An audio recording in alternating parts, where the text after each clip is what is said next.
Si vous venez d'apprendre quelque chose d'un autre et que vous souhaitez le partager, et ben qu'on prenne un temps d'échange pour savoir ce qu'une académie apprenante, c'est multi-échelle. Donc on a appris des choses et on a réfléchi dessus sur l'année dernière, mais on vient aussi d'apprendre des choses dans les quelques instants qui viennent de s'écouler, et on peut à nouveau le partager pour que d'autres puissent à nouveau apprendre ce qu'on a partagé.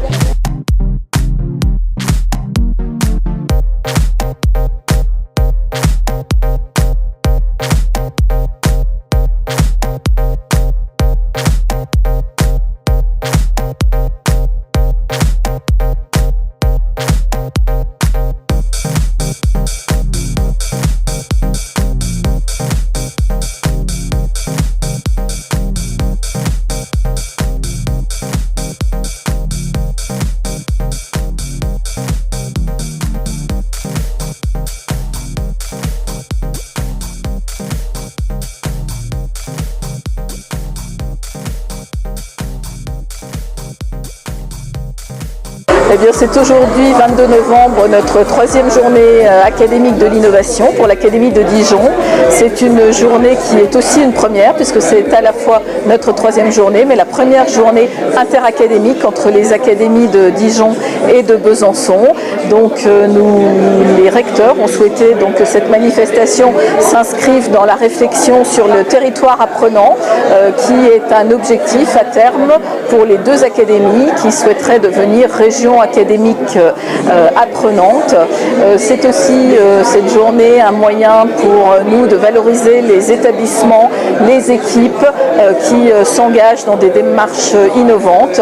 Ils peuvent donc montrer leurs projets dans des stands, d'autres animent des ateliers débats, les uns comme les autres ont du succès, et nous avons aussi cette année pour la première fois la participation d'élèves, parce que c'est pour les élèves évidemment que nous travaillons et que c'est à eux que doit bénéficier l'innovation, et donc ils présentent, ce sont des élèves de deux lycées, le lycée Anna Judic de Semur-en-Auxois et le lycée Saint-Germain d'Auxerre. Ils présentent leurs travaux sous forme d'une représentation théâtrale.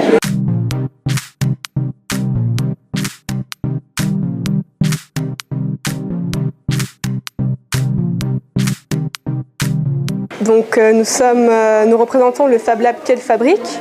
Donc nous sommes situés à Dijon, donc nous sommes une association.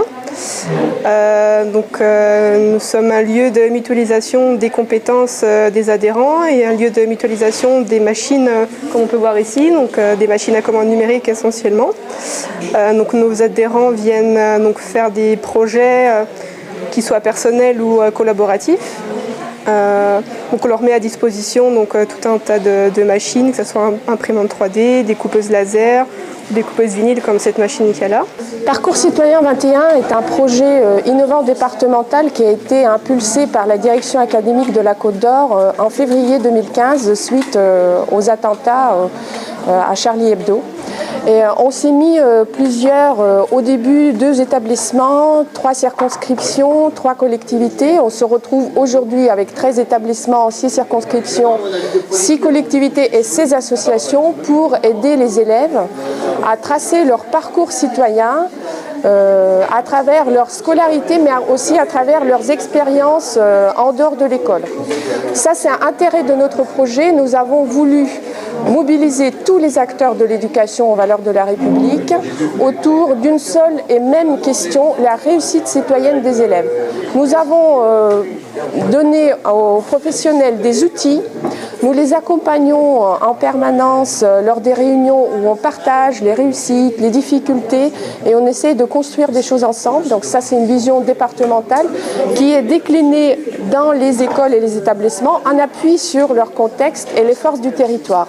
Voilà, et c'est à ce titre qu'aujourd'hui, je viens témoigner d'une pratique à destination d'élèves de CM1 et de CM2 pour voir comment on peut articuler cet outil autour de la création d'un parcours citoyen qui fait sens en associant l'action des enseignants, des professionnels, mais d'autres partenaires et de l'élève lui-même qui va s'approprier cet outil.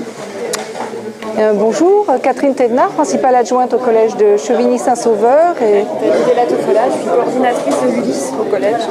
Et on accueille une classe avec des élèves porteurs d'un handicap moteur. moi je vais vous expliquer en quelques mots la genèse du projet.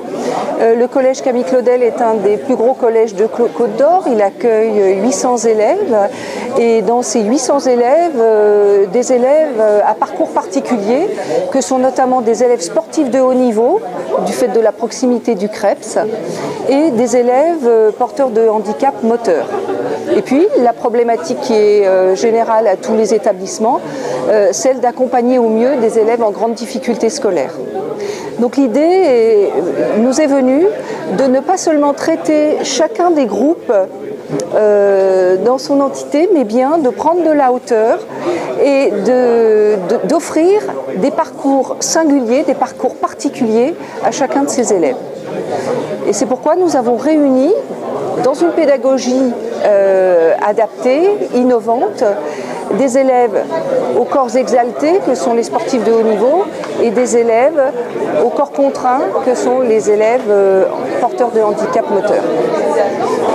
Ça a été à l'origine de la mise en œuvre d'une pédagogie innovante autour de l'école inversée, autour de la modulation, de l'annualisation des emplois du temps, et puis surtout de moments partagés entre les sportifs et les élèves porteurs de handicap autour de l'art. Et c'est ainsi que l'idée nous est venue de faire intervenir une art-thérapeute. Maintenant 3 ans, une art-thérapeute intervient au collège sur un rythme d'une fois par quinzaine, sur des séances de 2 heures. Et on offre à des élèves porteurs d'un handicap qui ont assez peu d'expérience des arts plastiques l'occasion d'expérimenter tout un tas de matériaux, de techniques, de découvrir aussi des possibilités motrices qu'ils ne soupçonnaient pas et que nous ne soupçonnons pas parfois. Et on leur permet par ce biais-là d'avoir un moyen d'expression qui est finalement assez rare pour eux, et en tout cas on leur offre un espace de liberté qu'on va pouvoir ensuite réinvestir dans le cadre scolaire. Bonjour, bienvenue au collège Duplessis-Deville de Fauconnier-et-la-Mer, où nous travaillons depuis 2 ans avec l'équipe enseignante du collège et de l'école primaire voisine sur un projet d'aménagement des services qui permettent aux enseignants la prise en charge de la totalité du cycle 3, CM1, CM2, 6e. Alors nous vous parlons, 6 enseignants du collège travaillent par séquence d'une dizaine de séances à la prise en charge des enfants de CM1, CM2, avec le projet d'aboutir d'ici 1 an, voire 2 ans, à l'intégration pleine et entière des enfants de CM1 et de CM2 au collège de Fauconnier. Alors ce projet, c'est un projet qui est né il y a 3 ans.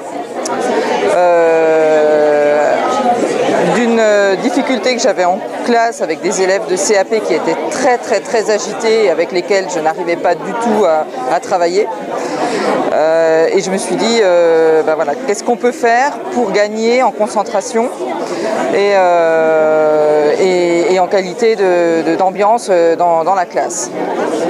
Donc je me suis renseignée et voilà, j'ai vu que par exemple au Canada, les élèves depuis l'école primaire, depuis la maternelle, ont des cours font des séances de relaxation en classe. Donc c'est de là qu'est parti mon projet. Donc c'est un projet à petite échelle, on va dire, parce que pour l'instant il ne concerne que les premières années de CAP, donc des élèves qui sont très en difficulté et qui ont d'énormes difficultés de concentration. Et ils ont une fois par mois 1 heure de relaxation. Alors vous pouvez, voilà, ils sont dans le foyer des internes. Et c'est une séance qui dure 1 heure, pendant laquelle on travaille le relâchement des muscles, on fait des étirements, on travaille la respiration, on travaille l'équilibre et la concentration. Et puis la séance se termine par un moment où les élèves sont allongés, et là c'est vraiment la détente totale. Très souvent, il y en a plusieurs qui dorment et qui ronflent, qui s'endorment et qui ronflent. Donc c'est le moment évidemment qu'ils préfèrent. Mais c'est ce qu'ils attendent pendant toute la séance en fait. Pas de s'endormir forcément, mais ce moment où ils sont allongés. Et puis il y a un deuxième volet dans le projet qui est le volet en classe. C'est quelque chose que moi je pratique pendant mes cours, donc je suis professeur de français et d'anglais.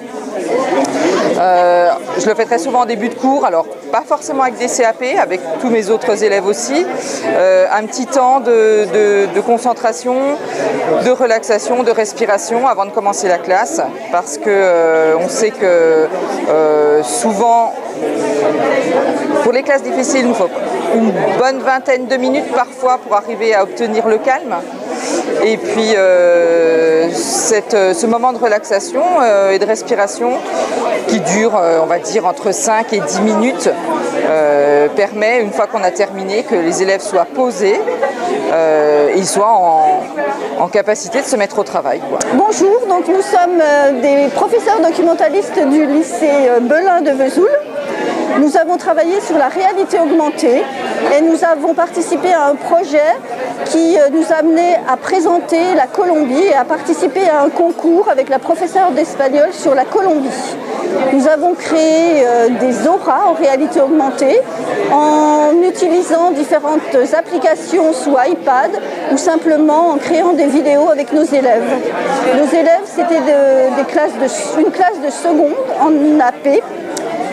Et nous avons ensuite proposé ce travail à une classe de l'école élémentaire, une classe de CM2, qui est venue faire une chasse au trésor, un jeu de piste, où il y avait à la fois de la lecture d'images en réalité augmentée et des ateliers de création culturelle ou du bricolage.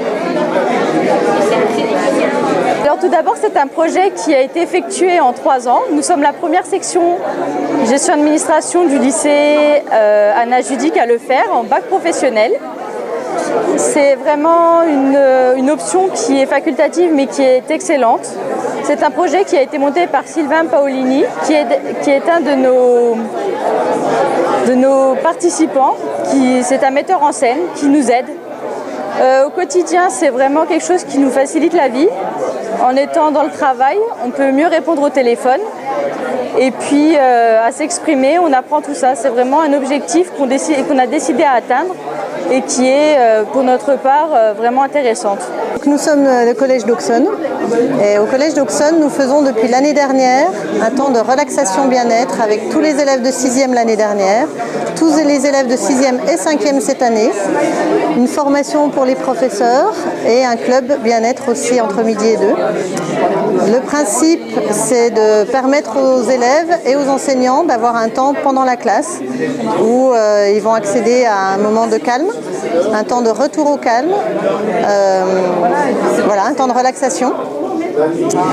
L'idée, c'est de former les enseignants pour que les enseignants puissent avoir plusieurs outils à proposer aux élèves. Et c'est également de permettre aux élèves d'avoir plusieurs outils, ce qui fait que si un jour ils sont en situation de difficulté, ils auront déjà des bonnes bases pour pouvoir gérer mieux leurs émotions. Mais c'est plus d'inviter les acteurs, tous les acteurs, y compris les infirmières, les médecins scolaires, les chefs d'établissement, les enseignants, les élèves eux-mêmes, à être créatifs et à participer à l'élaboration de sociétés apprenantes.